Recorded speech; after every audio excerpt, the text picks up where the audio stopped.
পানি খাওয়া এটা কি হারাম না হালাল? পানি খাওয়া তো হালাল, এটা আবার হারামে কি আছে? তাহলে খেজুর খাওয়া হালাল না হারাম? খেজুর হালাল। আচ্ছা, খেজুর খাওয়া হালাল, তাহলে পরে কিশমিশ খাওয়া, আঙ্গুর খাওয়া সেগুলা কি? এগুলো হালাল। আচ্ছা, সবই যদি হালাল হয় তাহলে মসজিদের মধ্যে এত হারাম হারাম করে বয়ান করেন কিসের জন্য? তাহলে পরে সব জিনিস যদি হালালি হয়, আজকে আপনার সামনে মদ খামো, কারণ সেই জিনিসগুলো দিয়ে তো মদটা বানানো হয়।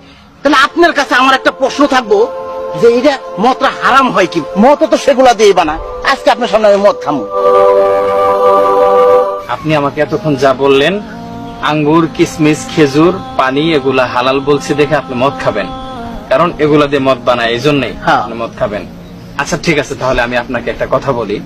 আচ্ছা, আমি যদি এই যে ঝুরা মাটি দেখছেন না, এই ঝুরা মাটি দিয়ে যদি আপনাকে আপনার গায়ে নিক্ষেপ করি, আপনি ব্যথা পাবেন? না, ব্যথা পাবো না। আচ্ছা, আমি পানি যদি আপনার গায়ে ছিটাই দিই, আপনি কি ব্যথা পাবেন? না। এই খালি তাহলে ইটটা দাও তো দেখি, কি ভাইয়ের মাথায় একটা বাড়ি মারি, কে ব্যথা পাবেন বাড়ি মারলে? এ ভাই, কি করছেন? এত বড় ইট দিয়ে মারলে কেমন বাঁচবো নাকি? এই তো মাটি আর পানি দিয়ে বানানো হয়েছে। তাই তো। কি রে ভাই, যে কারণে ইট দিয়ে বাড়ি মারলে আপনি ব্যথা পাবেন, সে কারণে মদটা হারাম করা হয়েছে ইসলামে, বুঝতে পারছেন ভাই?